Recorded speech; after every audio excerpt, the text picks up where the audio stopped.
നമ്മുടെ 50 ദിവസം എത്തിയ കമ്പോസ്റ്റിൻ്റെ രൂപ എങ്ങനെയാണെന്ന് നിങ്ങളെ കാണിച്ചു തരികയാണ്. കണ്ടത് നമ്മൾ ഇനോക്കുലം ഇട്ട കമ്പോസ്റ്റാണ്. അതുകൊണ്ട് യാതൊരുവിധ പൊട്ട മണങ്ങളോ ഒന്നുമില്ല കേട്ടോ. അതാണ് ഇനോക്കുലം ഇടാനായിട്ട് പറയണേ.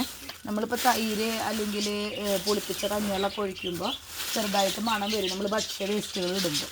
ഇത് കണ്ടു, ഇതിനൊരു പൊടിയാനായിട്ട് ഇനി വളരെ അധികമൊന്നുമില്ല. ഈ മുകളിലുള്ള കുറച്ച് ഇലകൾ മാത്രമുള്ളതിന് നടുഭാഗം നോക്കി നിങ്ങൾ കേട്ടോ.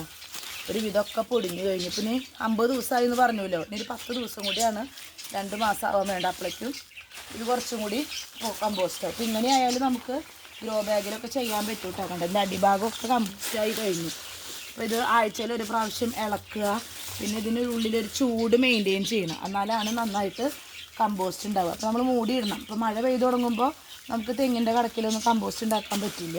ഇങ്ങനത്തെ വല്ല ഷീറ്റുകളിലോ അല്ലെങ്കിൽ ഫ്രിഡ്ജിൻ്റെ പെട്ടികളിലൊക്കെയാണ് നമുക്ക് ചെയ്യാൻ പറ്റുക. അപ്പോൾ ഇനോക്കുലം ആകെ 50 രൂപയാണ് വരുന്നുള്ളൂ. ഞാൻ നമ്മൾ ഇനോക്കുലം ഇട്ടിട്ട് ചെയ്യുക എങ്ങനെയാണെന്നൊക്കെ കാണിച്ചു തന്നിട്ടുണ്ട്. അപ്പോൾ നിങ്ങൾ സാധിക്കുന്നവർ അങ്ങനെ മേടിച്ച് ചെയ്യുമ്പോൾ നമുക്ക് ഈ പൊട്ട മണം പിന്നെ പുഴുക്കൾ ഉണ്ടാവും നിറച്ച്. നമുക്കതാണ് ഒരു അറപ്പൊക്കെ വരും ചിലർക്ക്, നിറയെ പുഴുക്കളൊക്കെ വരണത്. ഇത് തന്നെ നമുക്ക് അടുക്കള മാലിന്യം നമ്മുടെ ബിന്ന് ഉണ്ടല്ലോ, പച്ച ബിന്ന് കിട്ടും, അതിലും ഇതുപോലെ തന്നെ ചെയ്യാൻ പറ്റും. അപ്പോൾ നിങ്ങൾ കണ്ടില്ലേ, ഇപ്പോൾ ഇതിൽ ഒരു ചീഞ്ഞളിഞ്ഞ പോലെ പുഴുക്കളോ ഒന്നുമില്ല. എന്നാൽ ഇതൊക്കെ ദ്രവിച്ചു തുടങ്ങുകയും ചെയ്തു. ആഴ്ചയിൽ 2 പ്രാവശ്യമെങ്കിലും ഇളക്കി കുറച്ച് നല്ലതാണ്. പിന്നെ വെള്ളത്തിൻ്റെ അംശം നല്ലോണം കൂടാനും പാടില്ല, നല്ലോണം കുറയാനും പാടില്ല. ഇപ്പം ഇങ്ങനത്തെ ഷീറ്റിലിടുന്നതിൻ്റെ ഗുണം ഞാൻ പറഞ്ഞിട്ടുണ്ട്. നമുക്ക് ഇതിൻ്റെ അടിഭാഗം ഇളക്കാൻ ബുദ്ധിമുട്ടാണെങ്കിൽ ഇത് ഈ ടാർപ്പായ എങ്ങനെ അങ്ങോട്ട് ചരിച്ച് കഴിഞ്ഞാൽ ഇത് ഇളക്കാൻ പറ്റും. പിന്നെ മറ്റൊരു കാര്യം എന്ന് പറഞ്ഞാൽ നമ്മളിതിൽ ആഡ് ചെയ്യുമ്പോൾ എല്ലാ തരം ഇലകളും നമ്മൾ ആഡ് ചെയ്യണം. പച്ചിലകൾ ആഡ് ചെയ്യുന്നുണ്ടെങ്കിൽ അതുപോലെ തന്നെ ഉണക്കലകളും വേണം. കാരണം വെള്ളം വലിച്ചെടുക്കാൻ ഉണക്കലകൾ അത്യാവശ്യമാണ്. നൈട്രജൻ്റെ കണ്ടൻറ്റ് വേണമെങ്കിൽ പച്ചിലകൾ അത്യാവശ്യമാണ്. അപ്പോൾ ഈ കറുത്ത ഇലകൾ അല്ലെങ്കിൽ ഡ്രൈ ആയിട്ടുള്ള ഇലകൾ, കാർഡ്ബോർഡ് പീസ്, പേപ്പറുകൾ, ഇതൊക്കെ കാർബൺ കണ്ടൻറ്റ് കൂടുതലാണ്. പിന്നെ നൈട്രജൻ വേണമെന്ന് പറഞ്ഞു.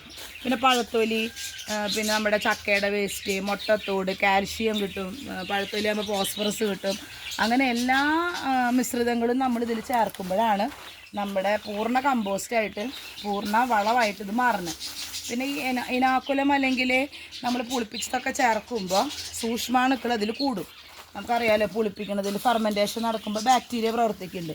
അതാണ് ഇതിനിങ്ങനെ വിഘടിക്കാനായിട്ട് കൂടുതലും സഹായിക്കുന്നത്. അപ്പോൾ ഈ കമ്പോസ്റ്റ് നമ്മളിതിലിടുന്നത് കണ്ട് സ്പോഞ്ച് പോലെ ഇരിക്കുന്നുണ്ടോ, പുട്ടുപരുവം പോലെ ഉണ്ടോ. ഈ കമ്പോസ്റ്റ് നമ്മളിപ്പോൾ ഇതിനൊരു മണമൊന്നുമില്ല കേട്ടോ, ഒരു മണവും ഇല്ല കണ്ടോ. അപ്പോൾ ഇത് സ്പോഞ്ച് പോലെ ആകുമ്പോൾ നന്നായിട്ട് ഓക്സിജൻ കിട്ടും ചെടികളുടെ വേരിനെ. വെള്ളം കെട്ടി നിൽക്കുക അങ്ങനെ ഒന്നുമില്ല. അപ്പോൾ അതിനാണ് ഇത് ഉപയോഗിക്കുന്നത്. പിന്നെ നമ്മളിതിൽ കോഴിക്കാട്ട ആഡ് ചെയ്യുകയാണെങ്കിൽ ഇതിനെ ഒരു ചൂട് തന്നെ അത് ക്രിയേറ്റ് ചെയ്യും. അപ്പോൾ നമുക്ക് പിന്നെ ഇനി ഈ മിശ്രിതം മാത്രം ഇട്ടിട്ട് നമുക്ക് ചെടികളും പൂക്കളും പച്ചക്കറികളും പഴവർഗ്ഗ ചെടികളും എല്ലാതും വയ്ക്കാനായിട്ട് പറ്റും. അപ്പോൾ ഇനിയും കമ്പോസ്റ്റ് ചെയ്യാത്തവർ ഇത് ചെയ്യാനായിട്ട് പരിശ്രമിക്കുക. അപ്പോൾ ഞാൻ പറഞ്ഞല്ലോ, ഇത് ഇളക്കാൻ ബുദ്ധിമുട്ടുള്ളവർക്ക് ഇതാണ് ചെയ്യേണ്ട പ്രക്രിയ. കണ്ടോ, ഇതിങ്ങനെ ചെയ്ത് കഴിഞ്ഞാൽ ഇതിങ്ങനെ ഇളകി മറിയും. അങ്ങനെ 4 ഭാഗം ഇളക്കി മറിച്ചാൽ നമുക്ക് കമ്പോസ്റ്റ് എളുപ്പത്തിൽ മറിച്ച് കിട്ടും. ഇതിപ്പോൾ ഏറ്റവും അടിയിൽ ഇത്തിരി വെള്ളം ഉണ്ടെങ്കിലും ഇതിങ്ങനെ ഇളക്കുമ്പോൾ നോക്കിയേ, ആ വെള്ളത്തിൻ്റെ കണ്ടൻറ്റ് ഇത് വലിച്ചെടുക്കാവുന്നതുള്ളൂ. അപ്പോൾ ഈ ഒരു മെത്തേഡിൽ ചെയ്യുമ്പോൾ നമുക്ക് വെള്ളം കൂടുതലും ആവില്ല, കുറവും ആവില്ല, പാകത്തിനായിട്ട് കിട്ടും. നമ്മൾ വെള്ളം വേറെ ഒഴിക്കേണ്ട കാര്യമില്ല. നമ്മൾ കമ്പോസ്റ്റ് ഉണ്ടാക്കുമ്പോൾ മാത്രമാണ് ഇത്തിരി വെള്ളം ഒഴിച്ചു കൊടുക്കേണ്ടത്. അപ്പം മഴ പെയ്തു തുടങ്ങിയാൽ നമ്മൾ കമ്പോസ്റ്റ് നന്നായിട്ട് മൂടി വെക്കണം.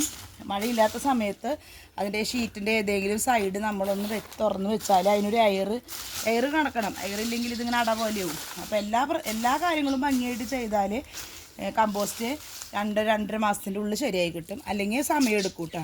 അപ്പോൾ അങ്ങനെയുണ്ട്. പിന്നെ അതുപോലെ തന്നെ മരക്കഷ്ണങ്ങൾ കൂടുതൽ ഇടാണ്ടിരിക്കുക. അതിൽ ലിഗ്മിൻ എന്ന് പറഞ്ഞൊരു കണ്ടൻറ്റ് ഉണ്ട്. അപ്പോൾ അത് ദ്രവിക്കാൻ കുറച്ച് പാടെടുക്കും. അതിൽ നല്ലത് ഉണങ്ങിയ ഇലകൾ ഒക്കെയാണ് നല്ലത് കേട്ടോ. അപ്പോൾ നമ്മുടെ വീഡിയോ നിങ്ങൾ ആദ്യമായിട്ടാണ് കാണണമെങ്കിൽ സബ്സ്ക്രൈബ് ചെയ്ത് കാണാൻ മറക്കരുത്.